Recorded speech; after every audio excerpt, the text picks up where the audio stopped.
A'udzubillahi minasyaitonirrajim. Bismillahirrahmanirrahim. Alhamdulillahirabbil alamin. Nahmaduhu wa nasta'inu wa nastaghfiruh. Wa na'udzu billahi min shururi anfusina wa min sayyiati a'malina. May yahdihillahu fala mudilla lahu wa may yudlil fala hadiya lahu. Asyhadu an la ilaha illallah wahdahu la syarika lahu wa asyhadu anna Muhammadan abduhu wa rasuluh. Subhanaka la ilma lana illa ma 'allamtana innaka antal alimul hakim.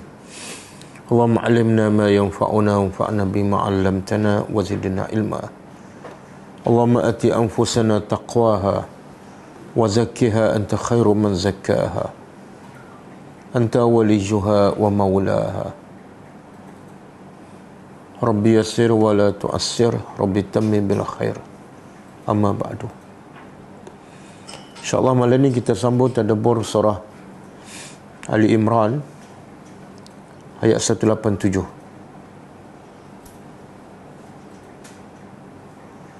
Sebelum tu kita tengok pengajaran ayat lepas. Rasanya satu ayat kan? Ayat 186. Okey, pengajaran ayat 186. A'udzubillahi minasyaitonirrajim. Atublawunna fi amwalikum wa anfusikum wa la tasma'unna minal ladzina utul kitaba min qablikum wa minal ladzina asyraku adzan katsira wa in tasbiru wa tattaqu fa inna dzalika min azmil umur. Maksud dia, pasti sesungguhnya kamu akan diuji pada harta-harta kamu dan diri kamu, dan pasti sesungguhnya kamu akan mendengar daripada orang-orang yang diberi kitab sebelum kamu dan daripada orang-orang musyrikin kata-kata ataupun perbuatan yang menyakitkan. Dan sekiranya kamu sabar dan kamu bertakwa, maka sesungguhnya itu adalah daripada urusan orang yang tinggi keazamannya, pengajarannya.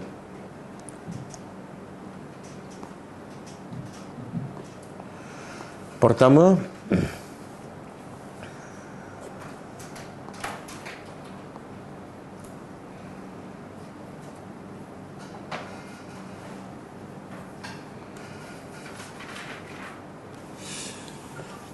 tidak ada seorang pun manusia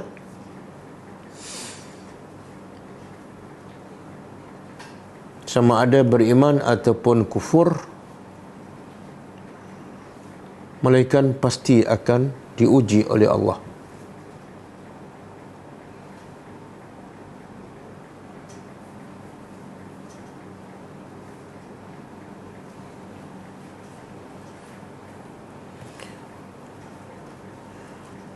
Semakin tinggi iman seseorang, sambungan, semakin tinggi iman seseorang, semakin besar dan berat ujiannya.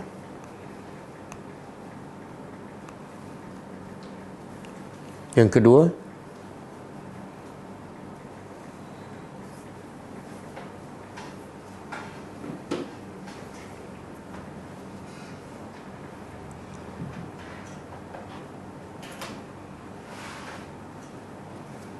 ujian Allah kepada manusia sama ada dalam bentuk perkara yang baik atau perkara yang buruk. Sama ada pada harta benda ataupun pada tubuh badan manusia sendiri.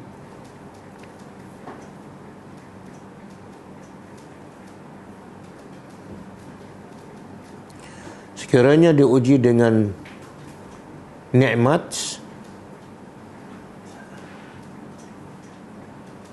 supaya manusia bersyukur, dan sekiranya diuji dengan musibah supaya manusia sabar dan redha.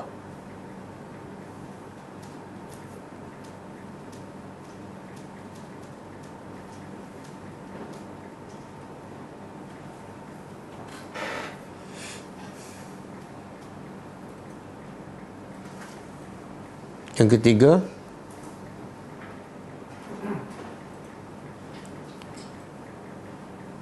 nikmat kesihatan atau harta bukanlah anugerah daripada Allah,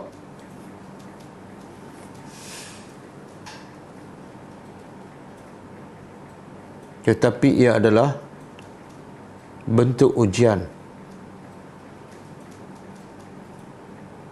untuk menguji manusia sama ada semakin mentaati Allah dengan nikmat tersebut atau sombong dan semakin jauh daripada Allah.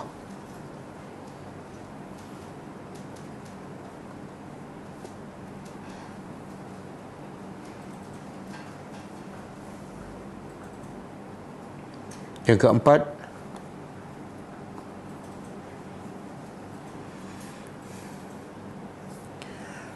apabila manusia diberi nikmat,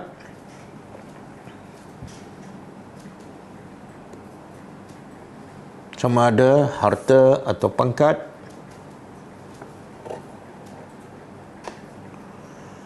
hendaklah kembalikan nikmat tersebut kepada Allah.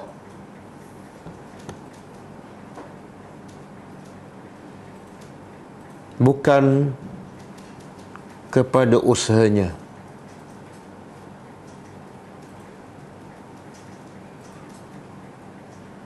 Sebagaimana disebut oleh Nabi Ibrahim, sebagaimana disebut oleh Nabi Sulaiman.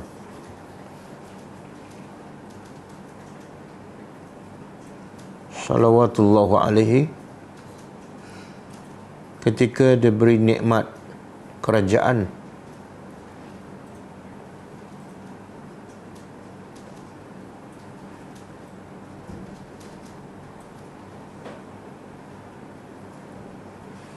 dengan mengatakan,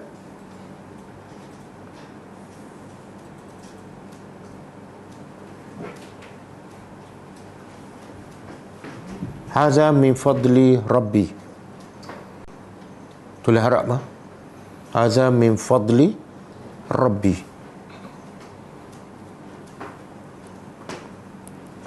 Liyabluwani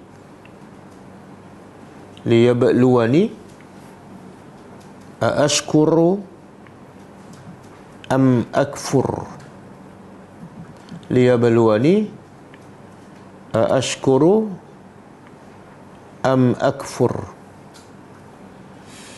Boleh rujuk surah An-Naml ayat 40. Surah An-Naml ayat 40.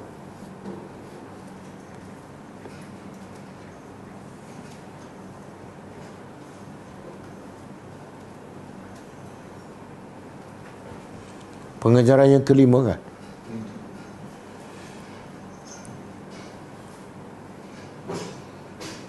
Wajib ke atas setiap orang beriman sentiasa berhati-hati terhadap ahli kitab Yahudi dan Nasara dan juga orang-orang musyrikin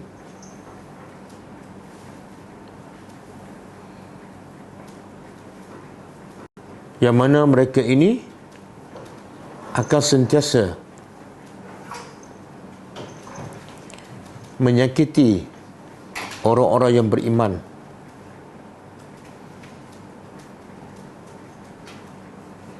sama ada dengan perkataan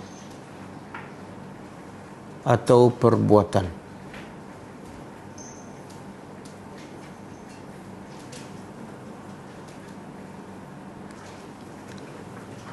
Yang keenam,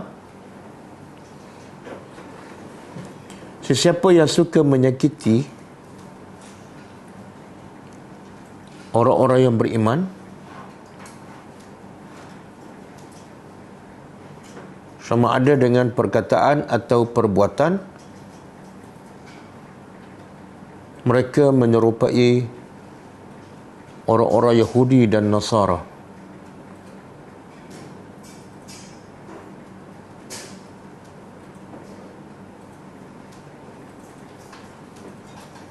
Yang keenam, yang ketujuh,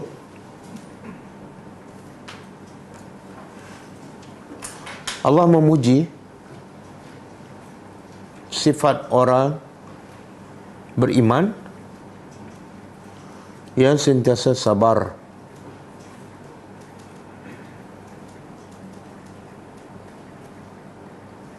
dan bertakwa kepada Allah dalam menghadapi kecaman dan celaan dari musuh-musuh Islam.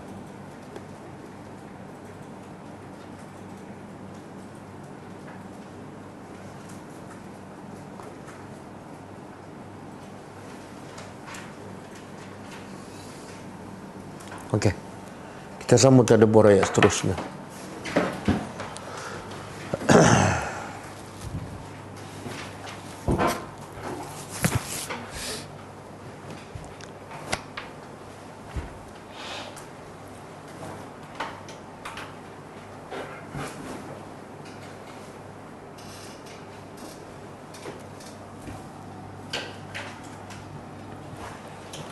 Okey, ayat malam ni ayat 187. Kaitan dengan ayat yang lepas ialah Allah masih menerangkan sifat-sifat buruk orang-orang Yahudi dan Nasara, yang mana ketika ayat ini diturunkan, mereka adalah antara musuh utama kepada Rasulullah SAW dan juga kepada Islam. Dan sifat orang Yahudi ini akan berterusan sampai bila-bila. Okey, antara sifat buruk Yahudi ialah A'udzubillahi minasyaitanirrajim, wa idz akhazallah, dan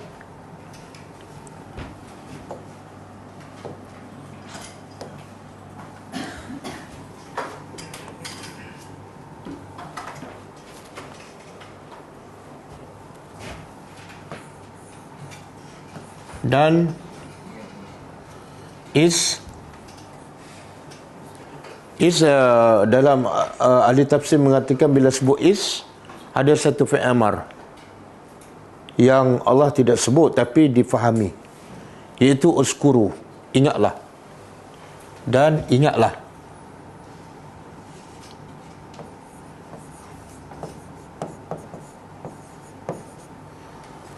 Lepas tu baru kita terjemah is apa makna?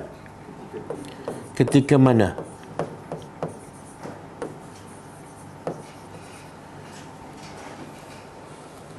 Dia beza is dengan iza, apa beza? Is dengan iza, dua-dua ada dalam Quran, kan? Apa beza?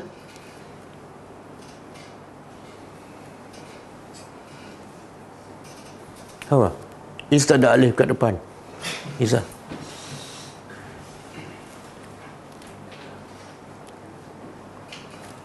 Is maksud ialah apa yang bila sebut is, benda yang telah berlaku.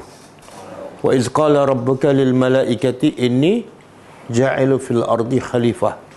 Ingatlah ketika mana Tuhan engkau telah berkata kepada para malaikat. Jadi cerita yang lepas.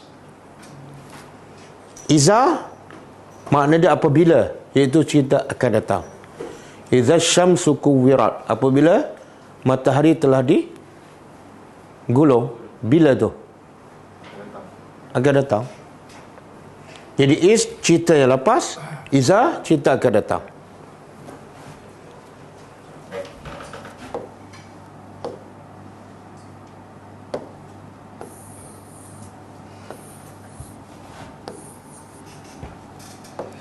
Okey, is, dan ingatlah ketika mana bila ada fi'il amar. Apa makna fi'il amar? Perintah. Apa makna perintah? Wajib. Makna apa tu?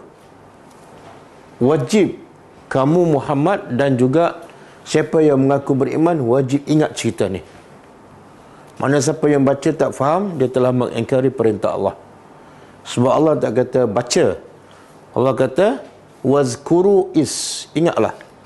Ingat dan ambil pengajaran daripada kisah ini. Apa dia? Akhazallah, ketika mana Allah telah mengambil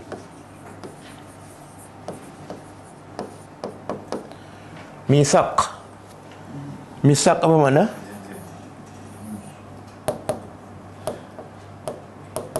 Misak mana al-ahdu al-mu'akkad.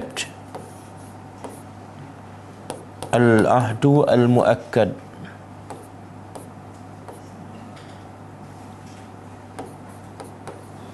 Al-ahdu perjanjian al-mu'akkad yang pasti. Ataupun al-ahdu as-saqil, perjanjian yang berat.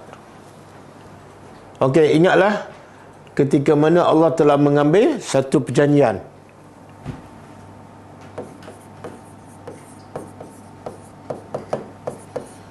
Dengan siapa ni? Dengan allazina, orang-orang yang mereka diberi Alkitab. Kitab di sini ialah umum. Dia panggil alif lam tu alif lam al-jins, semua jenis kitab. Tapi bila sebut utul kitab ni, walaupun umum tapi dia lebih khusus kepada dua golongan, iaitu Yahudi dan Nasrani. Sedangkan yang diberi kitab ramai lagi. Tapi kenapa bila disebut ahli kitab ataupun utul kitab, dia hanya kepada dua golongan ni? Melayu pun degil juga. Apa dia? Sebab dalam banyak-banyak kitab yang selain daripada Quran yang masih ada dua kitab dia, Taurat dan, walaupun telah diselewengkan. Ada pun kitab Zabur, kitab lain dah semuanya terhapus. Tidak ada saki-baki peninggalan. Okey. Orang-orang yang diberi kitab, apa perjanjian tu? Latubayyinunnahu. Lam harfu taukid, pasti. Kemudian nun syaddah, nun musyaddadah juga taukid, pasti, sesungguhnya. Tubayyin, apa makna tubayyin? Bayyana yubayyinu. Kamu pasti, sesungguhnya kamu jelaskan ataupun terangkan. Nya,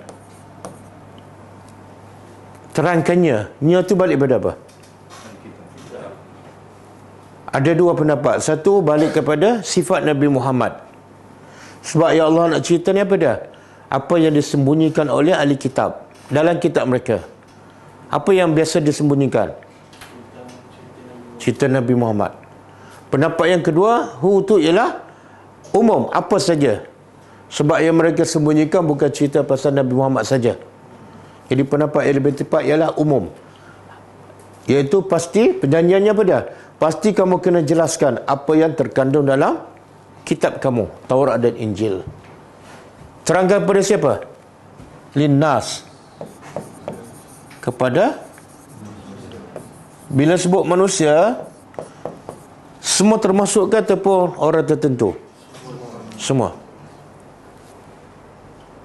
Dan jangan wala taktumuna, dan jangan kamu sembunyikannya.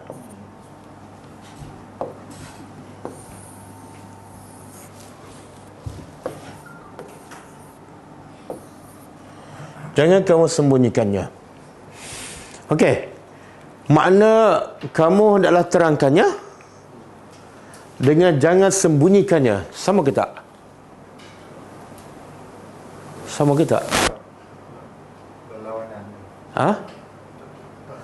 Bukankah makna kamu kena terangkan bermakna kamu jangan sembunyikan? Dan jangan kamu sembunyikan bukankah bermakna juga kamu kena terangkan? Betul kan? Betul kan? Jadi bukankah ayat ni macam berulang? Maksud dia berulang.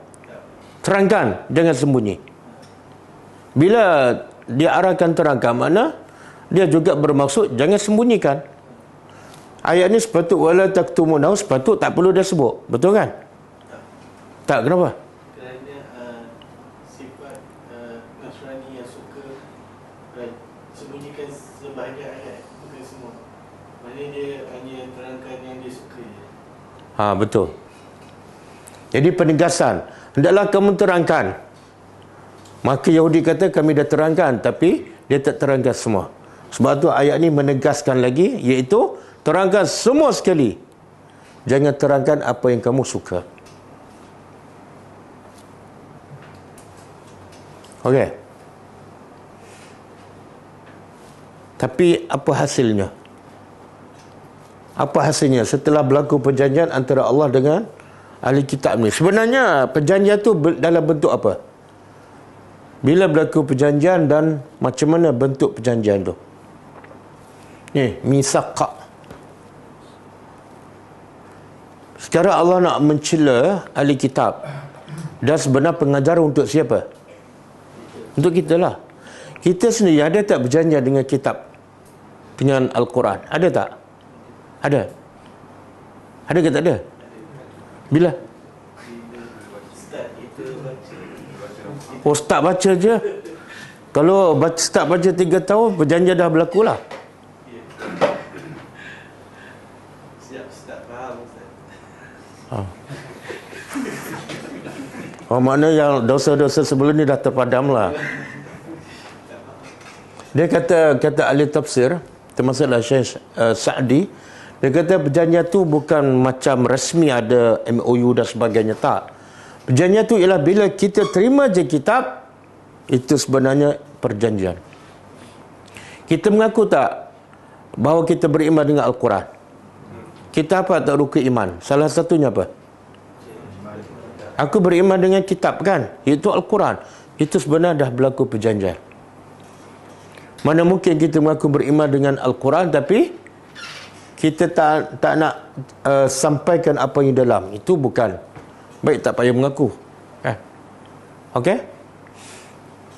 Jadi bila kita terima kitab, ada perjanjian. Apa perjanjiannya? Kena sampaikan. Kena jelaskan. Allah tak kata perjanjian kamu ialah bila aku bagi kitab, baca dan khatam sampai habis. Tak.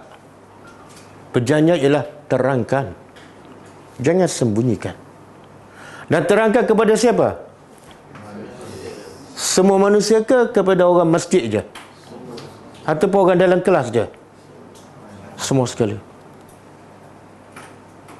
Jelas tak? Di sini juga Allah nak begitu. Tujuan setiap kitab diturunkan ialah supaya mesej dalam kitab itu sampai pada semua manusia dan jangan ada satu ayat pun disembunyikan. Jadi soal baca, soal khatam, soal hafal, sebenarnya benda itu terlalu kecil. Itu bukan termasuk dalam perjanjian. Sebab kitab diturunkan sebagai hudan linnas. Nak memadu manusia ke syurga. Kalau setakat baca, betulkan bacaan, tak mungkin dia boleh pandu manusia kepada syurga. Okey, boleh Sebab itulah salah satu nama Quran apa dia?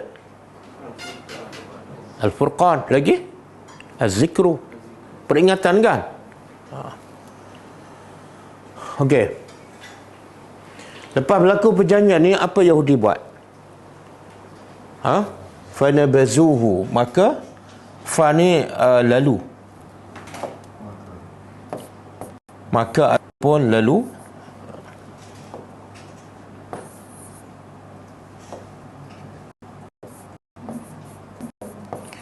Lalu nabazuhu, mereka nabazu campak. Mereka mencampakkannya.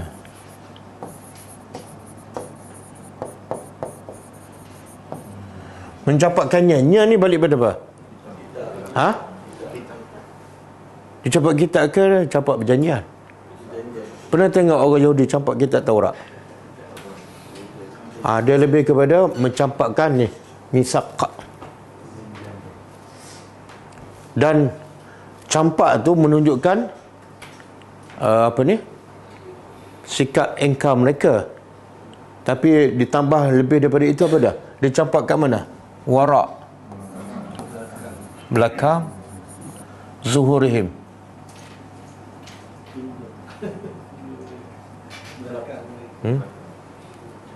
Sebenarnya warak az-zuhur ini makna belakang lah. Belakang mereka. Kenapa Allah sebut mereka campak ke belakang? Dia campak boleh semua kan? Campak ke depan, kanan, kiri, belakang. Tapi Allah nak bagi Yahudi ini bukan campak ke depan, campak ke belakang. Itu gambarkan apa? Dia macam dia makan kurma kan, biji kurma dia campak ke belakang. Mana apa tu? Dia tengok lagi tak pada biji kurma tu? Dia kutip lagi tak? Begitulah Yahudi dengan perjanjian. Perjanjian tu macam biji kurma tu. Sudah makan dia campak dan tak akan tengok sampai bila-bila. Macam sampah. Kita kalau campak handphone kat depan tu, apa tanda tu? Nak ambil balik tu sebab baru belikan, cuma line tak clear je. Tapi kalau campak kat belakang tu, itu handphone yang lama tu. Apa sebab dia? Apa sebab? Perjanjian ni baik tak untuk orang Yahudi? Baik. Tapi kenapa dia tak laksanakan, tak terangkan, bahkan dia sembunyikan, dia dicampak pula? Apa sebab? Washtarau. Ini sebab dia. Dan mereka ishtara ni mana? Membeli.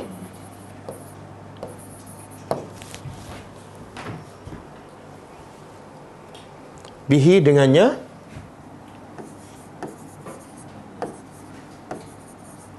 samanan qalila. Samanan harga ataupun nilai, qalila sedikit. Apa ni? Mereka beli apa ni?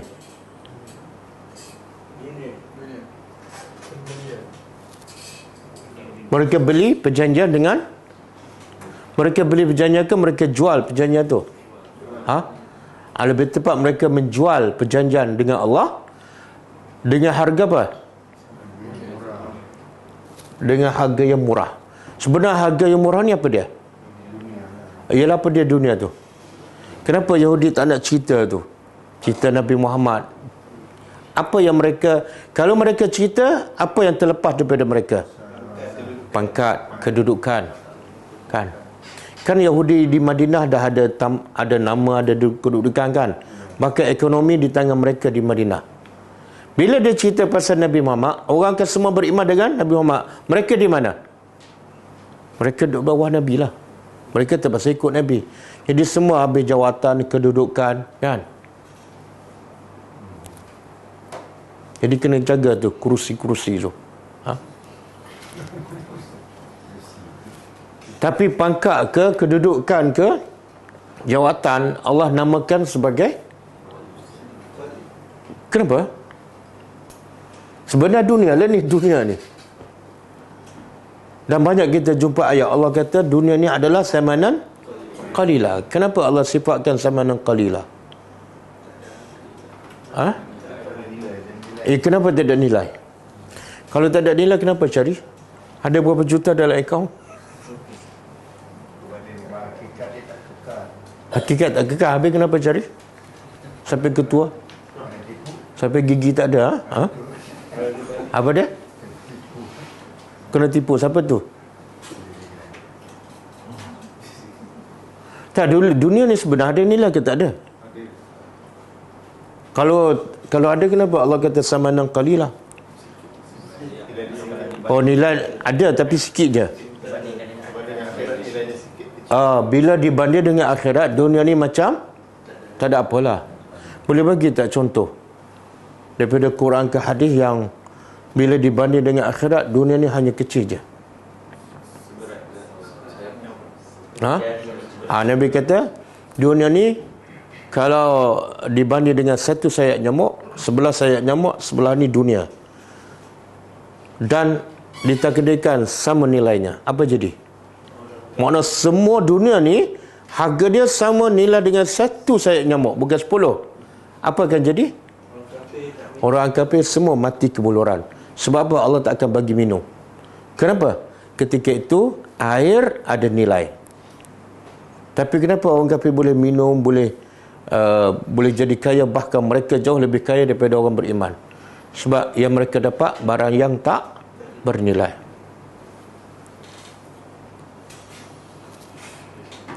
Suatu Sayyidina Umar masuk rumah Nabi kan, dan Umar menangis. Nabi tanya, kenapa kamu menangis? Apa Umar jawab? Dia tengok kerajaan Rom, semua raja dia kaya raya. Dia tengok rumah Nabi itu terlalu kecil, dhaif, sempit, tak ada apa pun. Lepas tu dia bayangkan pula istana Raja Rom dengan Raja Parsi terlalu besar dan mewah. Mungkin ada beratus bilik kan. Itu yang menentang Allah. Yang kamu ni ya Rasulullah, yang menjadi betul-betul hamba Allah, bekerja untuk Allah 24 jam, tapi rumah Allah bagi kecil, sempit, tak ada apa-apa kemudahan. Jadi macam mana aku tak menangis? Apa Nabi jawab? Kalau Nabi jawab dalam bahasa Arab, Nabi kata apa? Apa dia? Tak, itu pasal salat malam. Jawab bahasa Melayu pun tak betul, bahasa Arab pun tak betul.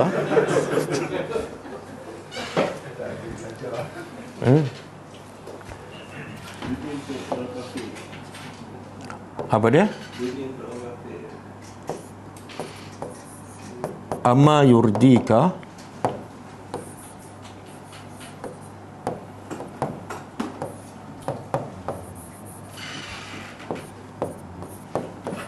anna lahumud dunya walalan akhirah.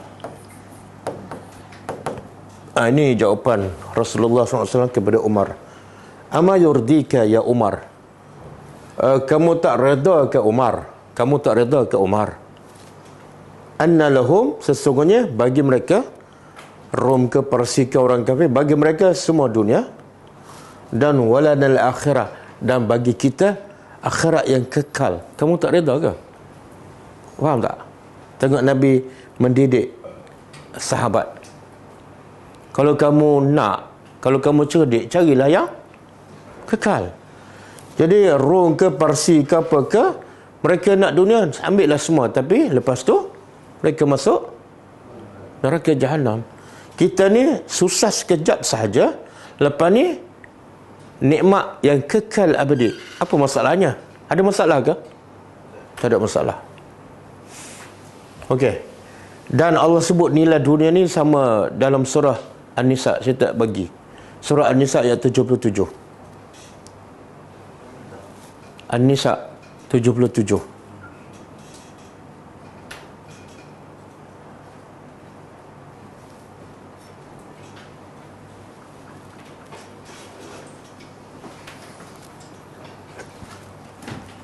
Nak keluar ke?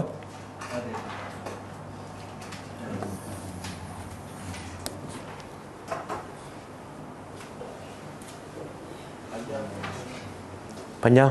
Saya nak ambil bahagian ujung je, yang ada samanan qalilah.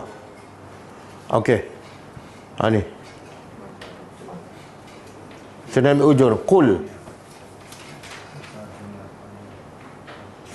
Qul. Cuba kita sama-sama terjemah.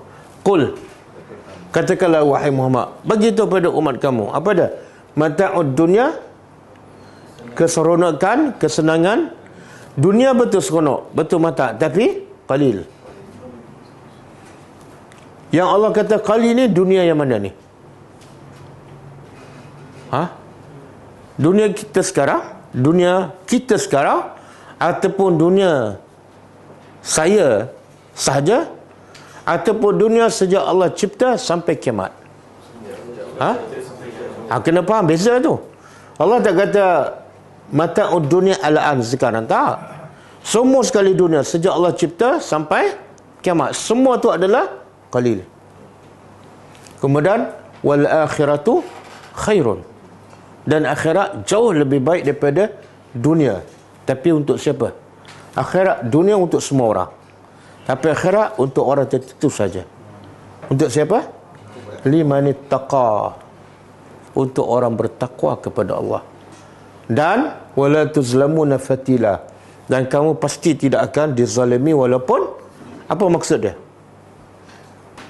Kalau kamu buat jahat, kamu akan dibalas sebagaimana perbuatan kamu. Allah tak akan tambah kejahatan tersebut. Kalau kamu buat pahala sekian-sekian, Allah tak akan kurangkan. Jadi jangan kedekut untuk buat kebajikan, dan jangan fikirlah 10 kali untuk buat dosa. Okey. Kita balik pada ayat kita. Nak keluar? Jadi orang kafir ni, Yahudi dan Nasara, kenapa dia sembunyikan apa yang dalam kitab mereka? Untuk dapat apa? Bagi mereka besar, tapi Allah kata itu adalah samanan qalila. Dan kemudian Allah kata maka bi'sa, seburuk-buruk, ma yashtarun, apa yang mereka beli. Apa yang mereka beli? Pangkat, kedudukan, jawatan, bagi mereka terbaik. Tapi Allah kata apa? Sebaik-baik barang yang mereka, seburuk-buruk barang yang mereka. Jadi jawatan dunia tu Allah kata seburuk-buruk barang yang dibeli. Kena masuk dalam kepala kan. Kita rasa dunia tu terbaik kan, dapat seronok je. Tak, Allah kata seburuk-buruk yang dibeli ialah dunia. Okey. Sekarang ayat ni pengajaran untuk kita. Sebab bila Allah sebut ni perangai Yahudi, sebenarnya Allah nak tegur siapa? Kita lah. Sebab tu dalam ayat ni Allah tak sebut Yahudi dan Nasara. Allah sebut apa? Orang yang diberi kitab. Kan? Jadi bila manusia diberi kitab, ada perangai dia macam ni, iaitu dia tak cerita apa yang dalam kitab. Bila tak cerita, perangai sama dengan Yahudi dan Nasara. Ramai tak orang yang tak cerita dalam Al-Quran? Ya Allah, ramainya. Termasuklah yang paling ramai ustaz-ustaz lah. Betul? Cuba kita tengok senarai kuliah maghrib kan, dan cuba pergi dengar setiap malam. Berapa ayat Quran dia cerita? Berapa sunnah Nabi dia cerita? Dia termasuk orang yang sembunyikan ayat Al-Quran. Cuba tanya jemaah yang dengar kuliah maghrib berpuluh tahun. Cuba ambil satu ayat, tanya. Ayat ni apa maksud dia? Apa pengajaran? Dia tak boleh jawab. Sedangkan dia ikut kuliah maghrib, mana ustaz tu yang mengajar sembunyi tak ayat Quran? Sembunyi secara tak langsung, sembunyi. Bila dia tak sampaikan, tak tubayyin, dia tak jelaskan makna apa tu, sembunyilah tu. Jadi orang yang sebenarnya ayat ni Allah nak mencela siapa ni? Orang yang berilmu ke orang yang jahil? Orang yang berilmu.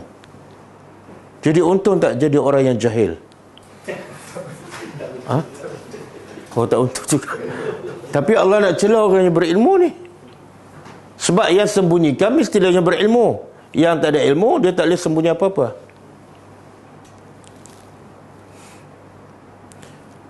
Itu satu bab kan. Satu lagi, puak-puak ni, tak tahulah puak mana ni ya.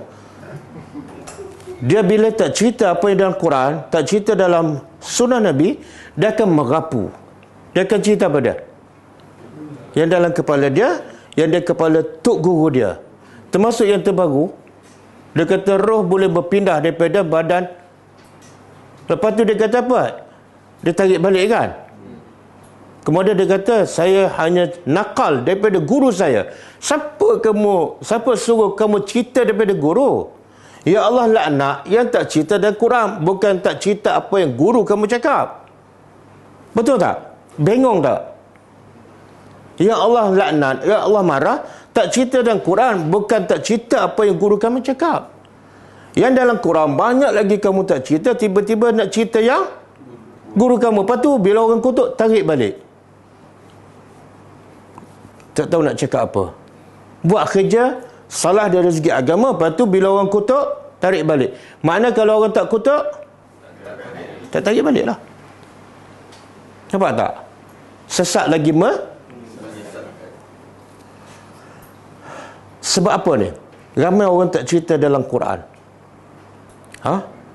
Sekian banyak kelas agama, sekian banyak orang belajar, pelajar pun semakin bertambah, kelas pun semakin bertambah, tapi tak ramai faham apa yang dalam Quran. Mana ada tak unsur menyembunyikan apa yang dalam Quran? Ada. Okey, apa sebab?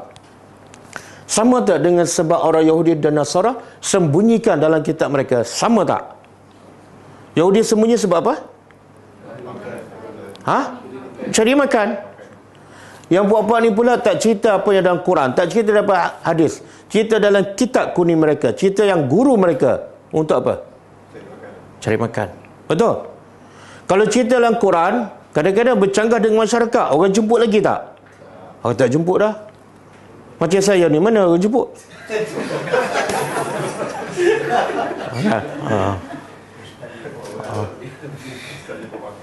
Memang tak boleh makan lah, tak boleh makan.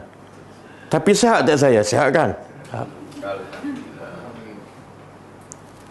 Sebab itulah hukum orang sembunyi ni, sembunyi ilmu tak sampaikan, sangat-sangat berat, dilaknat oleh Allah. Cuba buka surah Al-Baqarah ayat 159.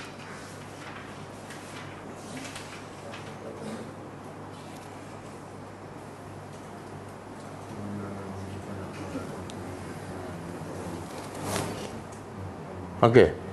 Kita tadabbur, bagaimana dosa besar orang yang tidak sampaikan apa yang dalam Quran. Kamu nak sembunyi yang pendapat guru kamu, sembunyilah. Tak bukan dosa pun. Tapi kalau sembunyi dalam apa yang dalam Quran, satu dosa besar. Allah kata inna. Cuba terjemah. Sesungguhnya allazina, orang-orang yang yaktumuna, mereka sama dengan tadi ya. Mereka menyembunyikan. Kena keluar. Dah ke? Mereka menyembunyikan. Menyembunyikan apa ni? Ma anzalna, apa yang kami telah turunkan. Makna apa ni? Quran ke mimpi guru? Quran. Minal bayyinat, dari keterangan. Apa yang kami turunkan, Allah sebut pula bayyinat. Maksud apa tu? Quran cukup jelas. Sebab tu tak masuk akal Allah kutuk, Allah melaknat orang tak cerita pada Quran, dan dalam masa sama Allah turunkan Quran dalam keadaan sukar untuk difahami. Tak masuk akal. Boleh faham? Kalau Quran susah nak faham, tiba-tiba Allah kutuk siapa tak sampaikan. Adil tak? Tak adil lah. Dan Allah laknat ni siapa ni? Siapa-siapa yang ada ilmu. Minal bayyinat wal, dan sifat apa yang kami turunkan adalah memberi petunjuk. Min, dari, selepas, ma, apa yang bayyanahu, kami telah jelaskan. Jelaskannya itu Al-Quran linnas, kepada manusia semua sekali, bukan untuk orang tertentu. Di mana ni kami terangkan? Fil kitab, dalam kitab, iaitu dalam Al-Quran. Siapa yang sembunyikan apa yang kami turunkan, yang berupa bayinat dan huda, petunjuk, setelah kami terangkan kepada semua manusia dalam Quran, apa hukum dia? Ulaika, itulah yal'anuhumullah, Allah melaknat mereka. Apa makna melaknat?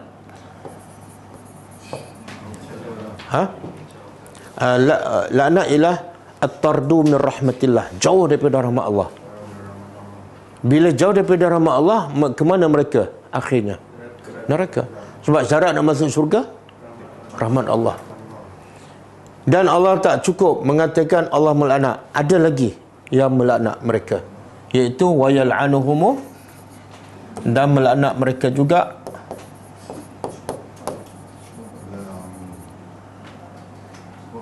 la'inun. Apa dia? Para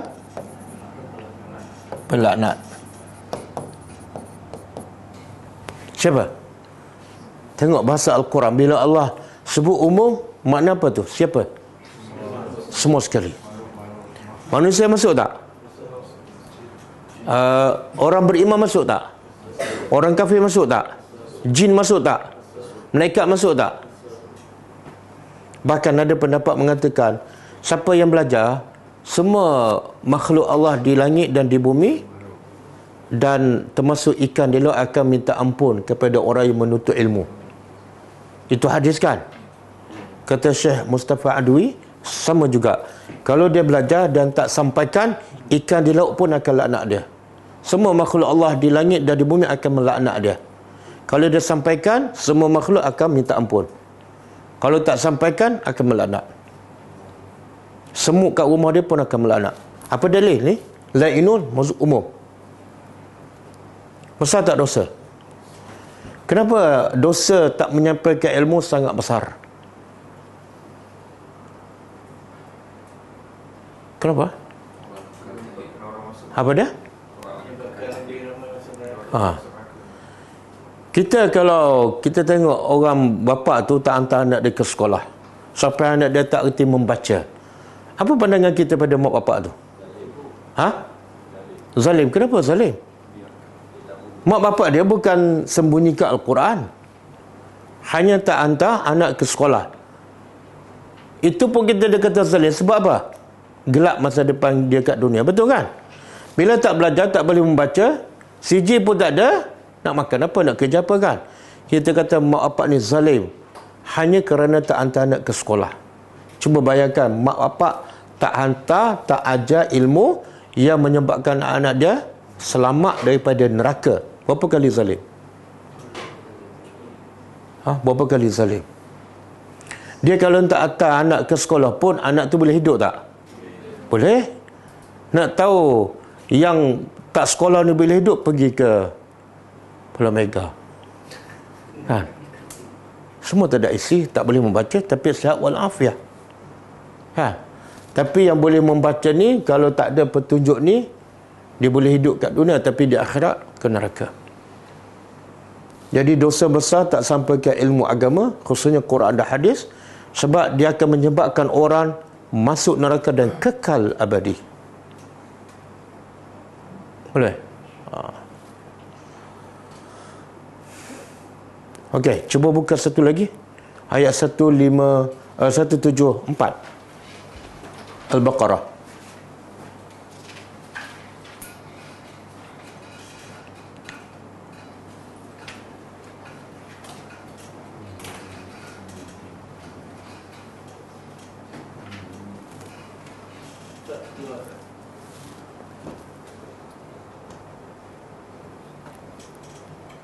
Okey. Innal ladzina, sesungguhnya allazina, orang-orang yang sama, yaktumuna,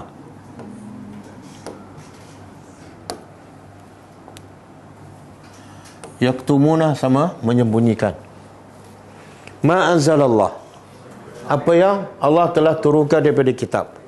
Jadi yang dosa besar ni sembunyikan apa yang Allah turunkan.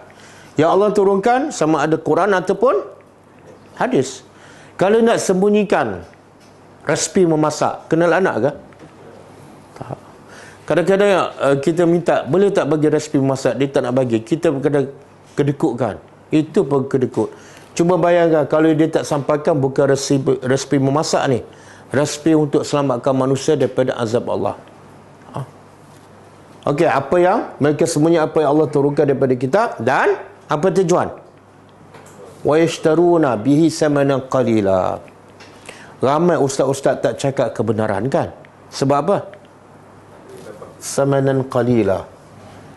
Nak jaga bagi mereka besar, tapi Allah kata samanan qalila. Mufti-mufti tak cakap kan? Tak cakap. Yang cakap pasal yang tak betul tu, pasal roh berpindah pun, berapa orang mufti yang ni diam je. Sebab nak jaga samanan qalila. Okey. Lepas tu mereka dah dapat samanan qalila. Di akhirat besok samanan qalila akan jadi apa? Ulaika. Mereka itulah ma yakuluna. Tidaklah mereka makan fi butunihim, dalam perut mereka, illa nar. Apa maksud? Yang mereka dapat samanan qalila, pangkat ke, duit ke, makanan, semua tu Allah nak bagi tu semua akan bertukar jadi api neraka di akhirat besok.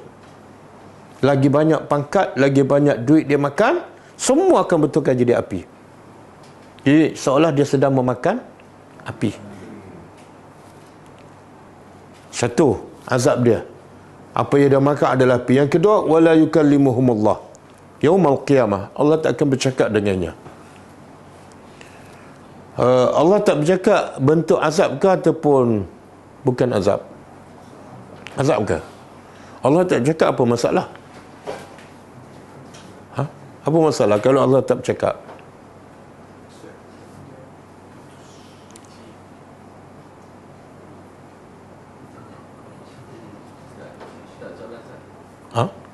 Yang sampaikan tu, ilmu yang sampai, dia sekali sampaikan atau berkali-kali, tak kisah. Kan macam kalau kita buat sekali, tapi kadang-kadang kita lepas buat kan. Okey, putus kan? Putus kan?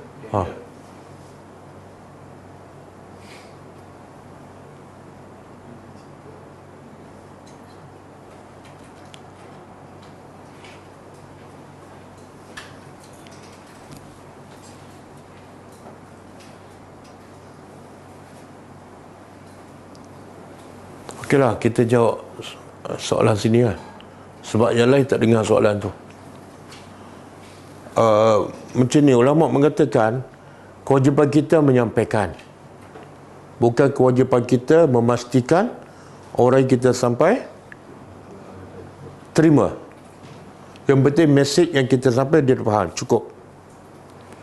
Tapi kalau sampaikan sekali dia tak berubah, dan kita agak, kalau aku sampaikan 2 kali okey lagi, sampaikan. Tapi kalau kali ketiga kita rasa kalau kita sampaikan kali ketiga jadi gaduh, stop. Sebab dia tak ada dah tujuan kita sampaikan, tak berkesan.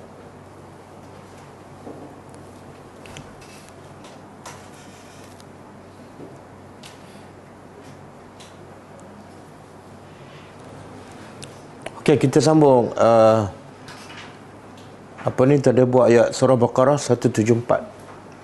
Innal lazina, sesungguhnya orang-orang yang yaktumuna, menyembunyikan, ma anzalallah, apa yang telah Allah turunkan daripada kitab, dengan tujuan wa yashtaruna, untuk membeli ataupun mendapat habuan dunia. Jadi Allah kata hukum pertama, mereka sebenar sedang makan api neraka. Semua duit mereka dapat hasil daripada sembunyikan kebenaran akan bertukar jadi api. Yang kedua, Allah tidak akan bercakap dengan mereka pada hari kiamat. Kita kalau suami tak cakap pun dah rasa lain kan? Kalau bapak kita tak cakap dengan kita 2-3 hari dah rasa lain. Kalau bos tak cakap pun rasa lain. Ini siapa tak cakap ni? Allah. Kemudian wala yuzakkihim, dan ketiga, Allah tidak akan mensucikan mereka. Maksudnya apa? Kalau mereka bertaubat, Allah tak akan terima. Dan yang keempat, kemuncaknya bagi mereka azab yang pedih. Berapa azab ni? 1, mereka makan api neraka. Yang kedua, Allah tak bercakap dengan mereka. Yang ketiga, Allah tidak terima taubat mereka. Yang keempat, empat-empat ni satu jenayah saja, satu dosa. Apa dia? Sembunyikan ilmu. Berapa ramai ni? Dan sebenarnya yang sembunyikan ilmu bukan ustaz sajalah. Pelajar berilmu tak? Berilmu. Berapa ramai? Saya terfikirkan, pelajar zaman kita ni ramai yang belajar agama. Di universiti, di masjid, di pondok, di mana-mana tempat ada. Pusat-pusat center pengajian. Terlalu ramai. Berbanding dengan zaman Nabi, pelajar tak ramai. Tapi yang mana ilmu lebih cepat berkembang? Zaman Nabi, kenapa? Kita ni kalau tengok pelajar ni, sepatut semua orang dah tahu isi kandungan Al-Quran, sunnah-sunnah Nabi kan.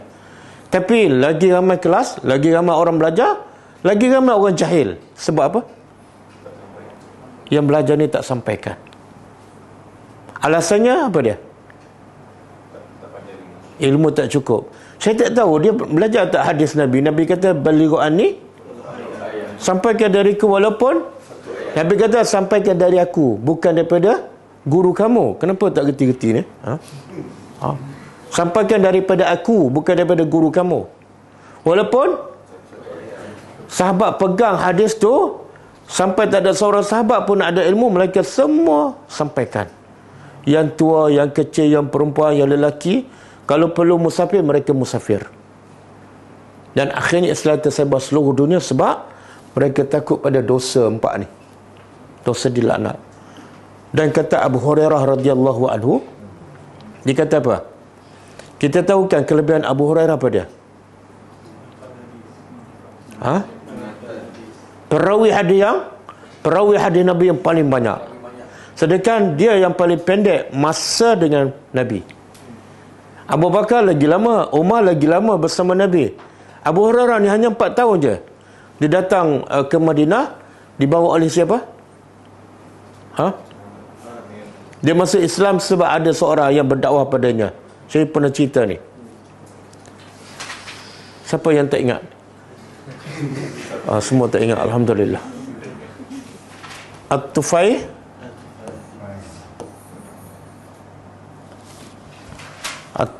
bin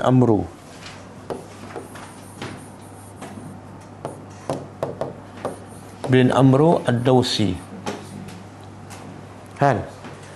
Mula-mula dia dengar daripada ayat Quran, daripada Nabi di Mekah. Dia balik terus dia sampaikan, keluarga dia beriman. Dan lepas tu dia sampai pada kaum dia tak beriman. Dia tak duduk diam.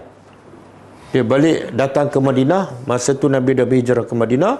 Dia beritahu Rasulullah, aku dah berdakwah pada keluarga aku, dah beriman. Tapi bila aku berdakwah pada kaum aku Dausi, mereka tak beriman. Jadi Nabi kata, Nabi berdoa, Allah mahdi Dausi. Ya Allah, bagilah hidayah pada Dausi. Dia balik semula berdakwah kepada kaum dia beberapa tahun. Dan akhirnya dia datang semula ke Madinah, bawa lebih kurang 70 ataupun 80 keluarga daripada Dausi. Salah seorangnya termasuk Abu Hurairah. Jadi Abu Hurairah kata ada satu ayat dalam Al-Quran, kalau bukan kerana ayat ni, aku tak akan cerita hadis Nabi kepada kamu. Aku tak akan cerita. Tapi sebab satu ayat ni, aku cerita semua sekali ayat ni. Kalau aku tak cerita, aku kena laknat. Kalau aku tak cerita, aku dapat azab yang pedih. Kalau aku tak cerita, Allah tak akan bercakap dengan aku pada hari kiamat. Akhirnya tak ada satu hadis pun yang diterima daripada Nabi, mereka semua sampai pada kita. Betul? Tapi berapa ramai pelajar-pelajar yang belajar Quran ke, belajar sunnah ke, tak sampaikan. Berapa lama dah belajar? 5 tahun dah. Berapa orang guru sunnah? Ada 4-5 orang. Berapa ayat kamu sampaikan? Kenapa kita tak rasa takut? Kadang-kadang bukan orang lain, orang terdekat pun kita tak sampaikan. Isteri ke, anak ke, kenapa kita tak rasa takut? Kenapa? Belajar aja. Kadang-kadang saya tengok orang duk pergi mengaji kuliah maghrib kan, bawa kilit kitab, yang guru pula serban besar. Tak sedar kadang-kadang mereka akan dilaknat oleh Allah. Sebab apa? Dah bertahun-tahun kamu ikut kuliah maghrib, satu ayat pun tak sampaikan.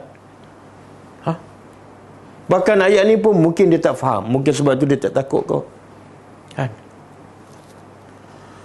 Okey. Dan kita tengok satu lagi hadis. Hadis Nabi SAW. Hadis daripada Abu Hurairah juga. Radhiyallahu anhu anna Nabi SAW qala man apa makna dia?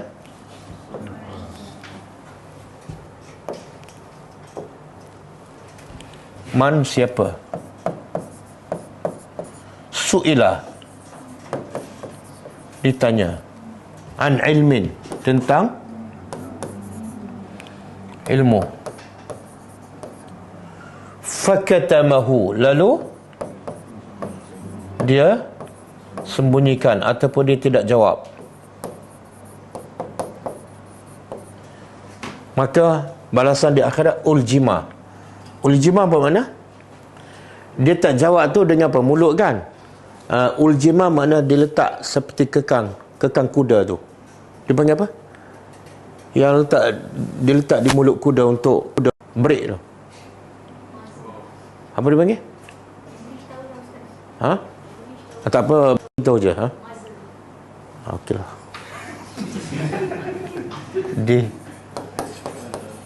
Dikekang pada hari kiamat bilijamin, dengan kekangan, minar, dari api. Sebab bila ditanya dia tak jawab kan. Jadi di akhirat besok Allah letak kat mulut dia macam kekang kuda tu. Dan benda tu, kalau yang kuda daripada besi kan, tapi yang ni daripada nar, api neraka. Jadi api tu duduk kat mulut dia. Lepas tu ulama kata, okey, macam mana dikatakan sembunyikan ilmu? Boleh berlaku dalam dua keadaan. Pertama, bila orang tanya kita dan kita tahu jawapannya dan kita tahu dalilnya, kita tak jawab, termasuk orang yang dilaknat oleh Allah. Malah nak jawab, kamu nak pergi cari sendirilah jawapan. Dia akan dilaknat oleh Allah. Yang kedua, sembunyikan ilmu boleh juga berlaku dalam bentuk bila dia tengok kemungkaran, benda tu salah, dan dia tahu benda tu mungkar dan dia tahu ada dalilnya, tapi dia tak cegah, termasuk dia sembunyikan ilmu. Mungkin berlaku tak pada kita? Kita tengok kemungkaran setiap hari. Kadang-kadang kemungkaran di mana? Dalam rumah kita. Kemungkaran tu bersama kita. Kita tak buat, tapi dalam rumah kita tak tegur. Okey. Kita balik pada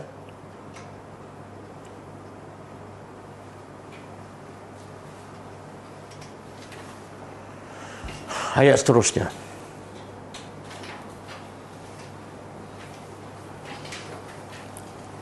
Paling-paling kurang kan, kita ceritalah apa yang Nabi buat kan. Saya bagi contoh lah.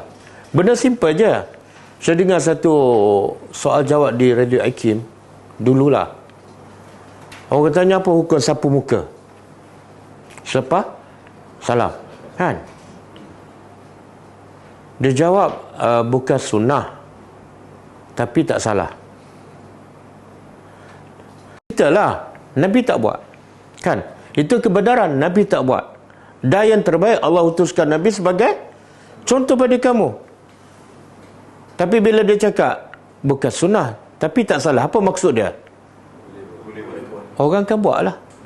Kita ni sepatut sembunyi. Jangan sembunyikan, bukan setakat jangan sembunyikan kebenaran, jangan sembunyikan benda yang terbaik. Antara sapu dengan tak sapu, mana yang terbaik? Pastilah yang Nabi buat. Jangan cakap tak salah. Ini bukan salah tak salah, soal Allah terima ke tak. Syarat amalan kita diterima apa dia?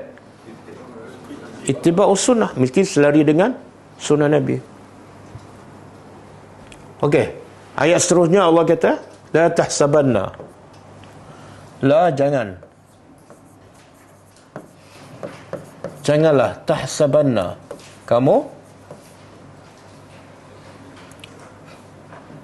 kamu sangka ataupun kamu kira, allazina, orang-orang yang yafrahuna. Yafrahuna apa dia? Mereka gembira. Bima atau,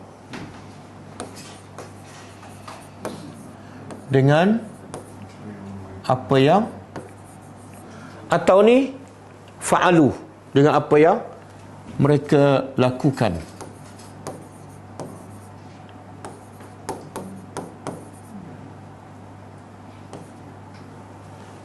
Macam ayat wallati ya'tina al-fahisha, maknanya wallati yaf'alna, yang melakukan.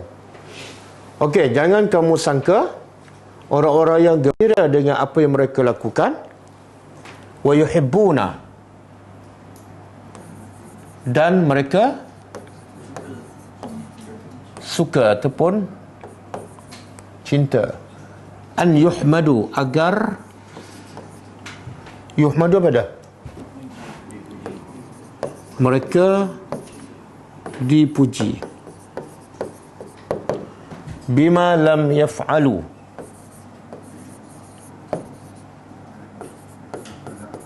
dengan apa yang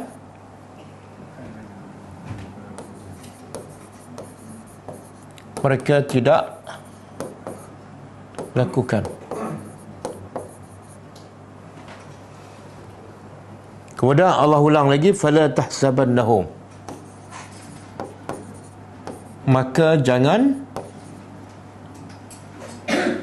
kamu menyangka mereka bimafazah, selamat dari azab Allah. Okey, apa maksud ayat ni? Dan ayat ni turun pada siapa? Ahli tafsir mengatakan, pertama, turun pada ahli kitab. Ahli kitab, dia antaranya dikata benda yang salahlah, ataupun satu celaan kepada Nabi Muhammad. Kemudian dia gembira dengan dosa tersebut. Maka jangan kamu sangka, wahai Muhammad, mereka selamat daripada azab Allah. Contoh, dia bagi salam pada Nabi apa dia? Yahudi. Lepas tu dia suka, kan? Termasuklah kata ahli tafsir, termasuklah maksud ni. Dia buat satu kesalahan, lepas tu dia gembira, langsung tak rasa bersalah. Maka Allah nak pujuk hati Nabi, kamu jangan sangka mereka ni selamat daripada azab Allah. Mereka akan tak terlepas. Sama juga dalam surah Baqarah, mereka kata apa kepada Rasulullah? Ra'ina, ya ayyuhallazina amanu la taqulu ra'ina. Sebab Yahudi kata ra'ina kepada Rasulullah, kan? Dalam bahasa Arab, ra'ina ni maksud apa? Jagalah kami, pantaulah kami, kan? Dari segi bahasa Arab cantik makna dia, tapi dari segi bahasa Yahudi, ra'ina makna bodoh. Dia nak mencela Nabi menggunakan perkataan bahasa Arab yang maksud dalam bahasa mereka celaan. Lepas tu mereka gembira dengan perbuatan tersebut. Maka Allah kata, wahai Muhammad, jangan kira mereka itu selamat daripada azab Allah.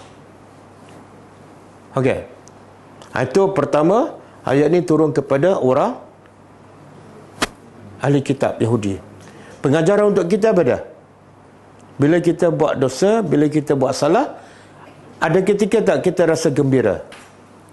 Bukan kita lah, orang lain. Siapa buat dosa, kemudian dia rasa gembira, kadang-kadang dia cerita pula pada orang. Maka ayat ni kena pada mereka. Jangan sangka kamu selamat daripada azab Allah. Okey, pendapat kedua turun pada orang munafik. Orang munafik, bila dia penting dalam peperangan, contoh dalam peperangan Uhud, diketuai oleh siapa? Siapa ketua munafik? Abdullah bin Ubay. Dia tarik diri, kan? Berapa ramai? 300 orang. Dan Abdullah bin Munafik ni, Abdullah bin Ubay ni, setiap hari Jumaat sebelum Nabi naik mimbar, dia cakap apa? Dia bangun berdiri bagi tazkirah. Tazkirah sebelum Nabi berkhutbah. Orang kita ada kan? Dia ikut siapa sebenarnya tu? Abdullah bin Ubay, ya? Betul lagi.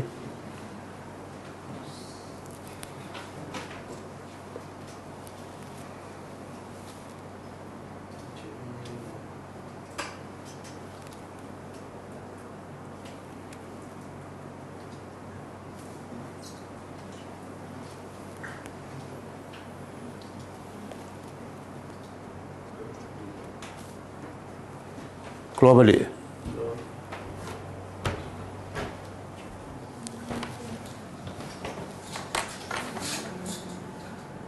Ini bukan sembunyikan kebenaran, tapi putus lain.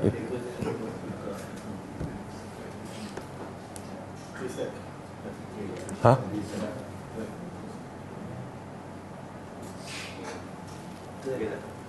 Okey. Kena tukar kabel baru. Kena tukar sekali kamera.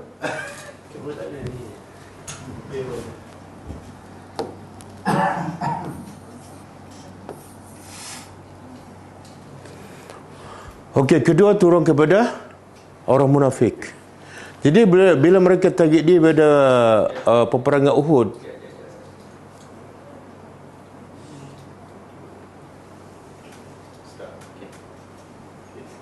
mereka gembira.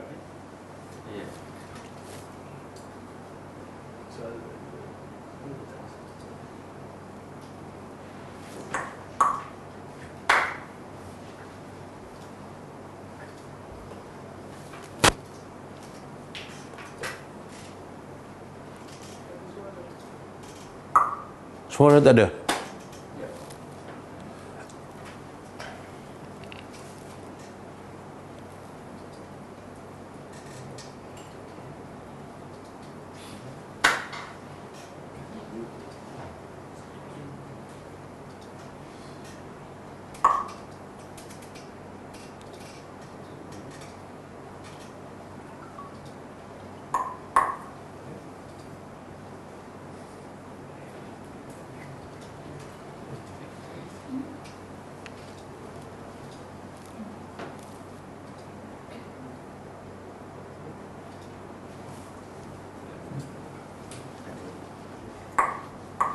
Tes. Tes.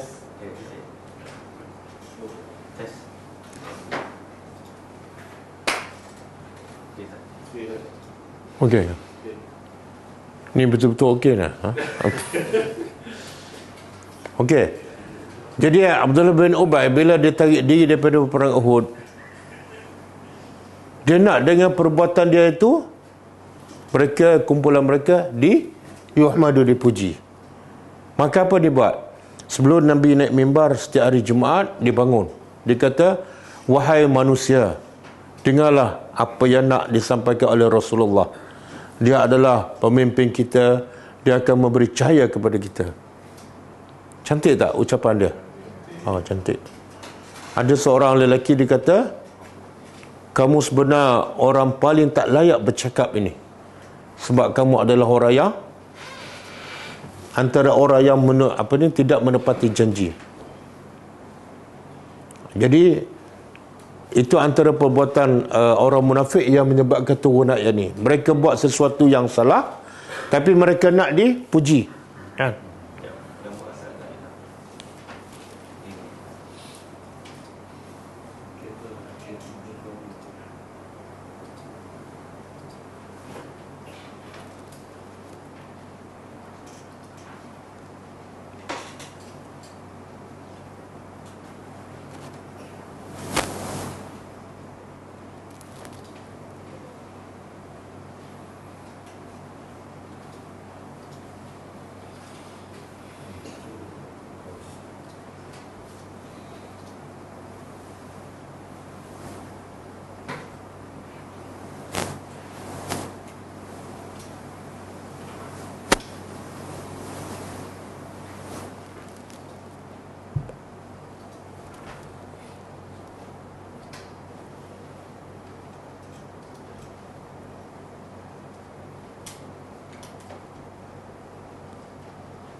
sekarang je, tapi nanti kita upload video.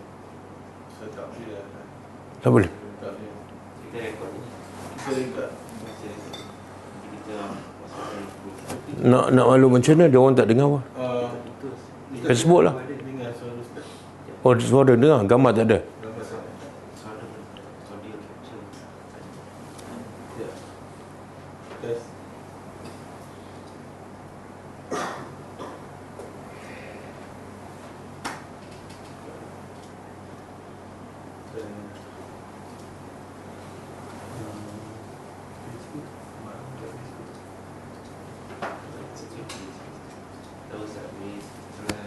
Okey. Okey. Jadi sebenarnya Allah nak betulkan, Allah nak rawat satu penyakit di sini.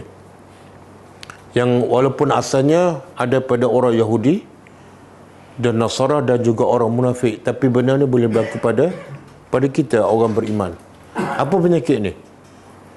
Dia tak buat, tapi dia nak orang puji dia. Contohlah, dia tak sedekah, tapi dia nak orang puji dia. Ada jadi macam tu kan?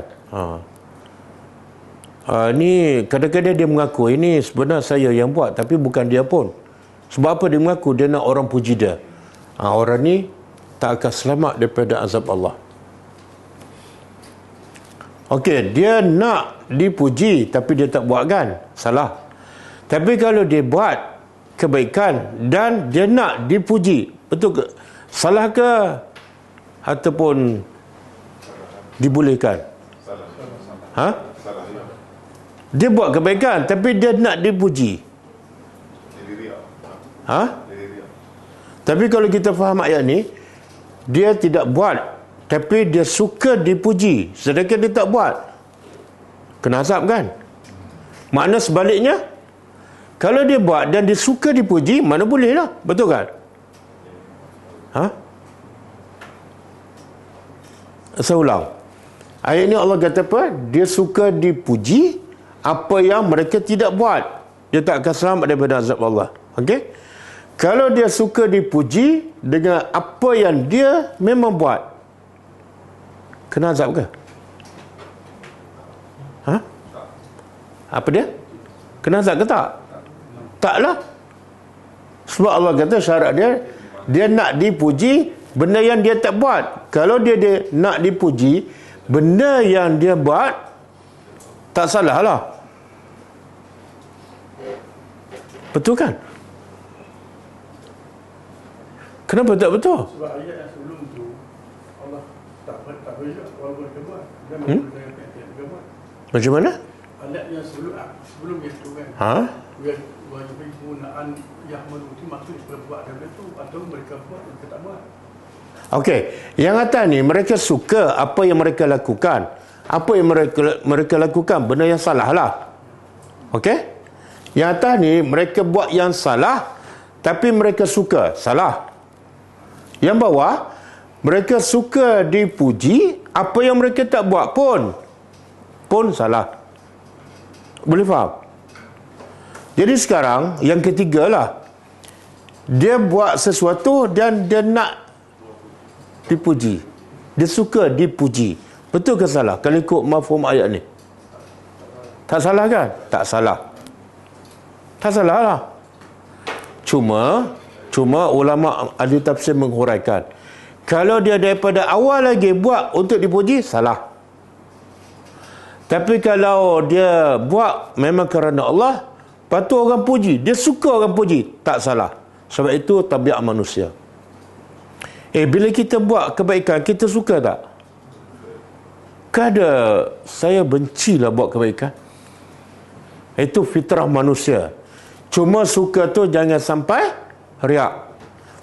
Jangan sampai kerana daripada awal lagi kita buat memang untuk dipuji, itu memang salah. Itu riak.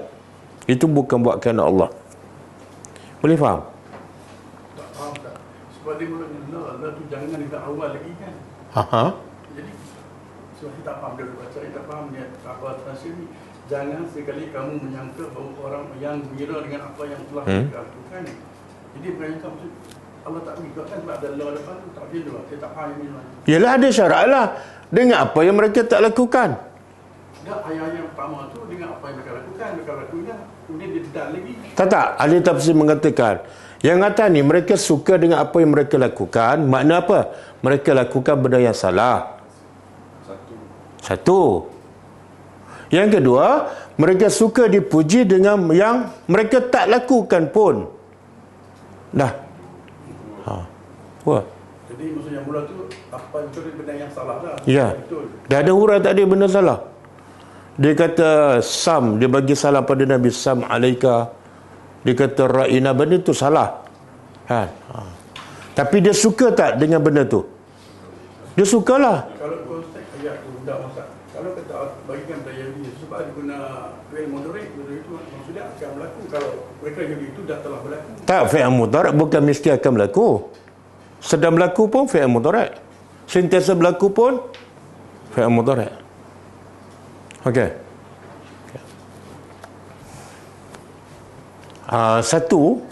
Satu lagi yang dilarang kalau kita suka sampai tahap kita sombong, itu memang dicegah.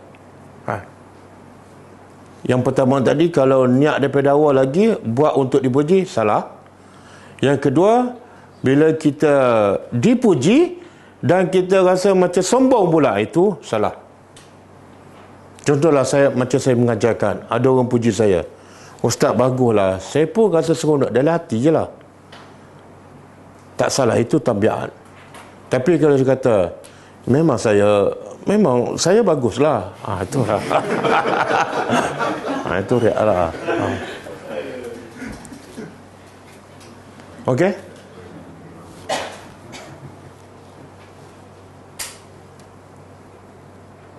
Dan bagi mereka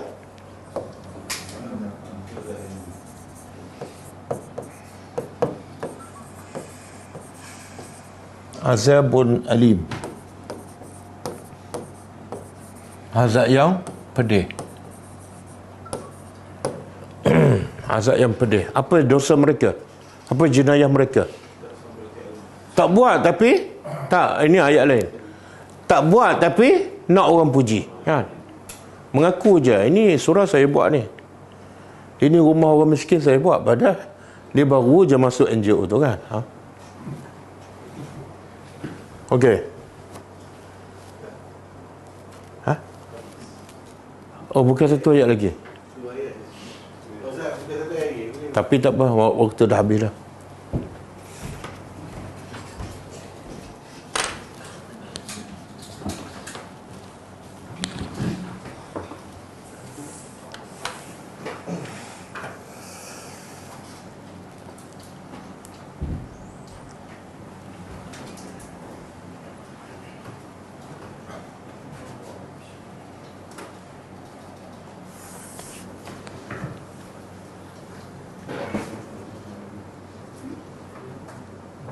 Okey, masa dah lewat, jadi kita tak baca lah buku ni, meraihkan orang nak balik jauh. Ada yang daripada Nilai, ada yang daripada Seberanjaya, ya. Nak balik malam ni ke? Oh, besok besok boleh sambung lagi lah. Okey, insyaAllah kita jumpa lagi pada malam besok. Kita tutup dengan membaca tasbih kafarah. Subhanakallahumma wa bihamdika asyhadu an la ilaha illa anta astaghfiruka wa atubu ilaik. Assalamualaikum warahmatullahi wabarakatuh. كتاب الله ترق جنانه وتنى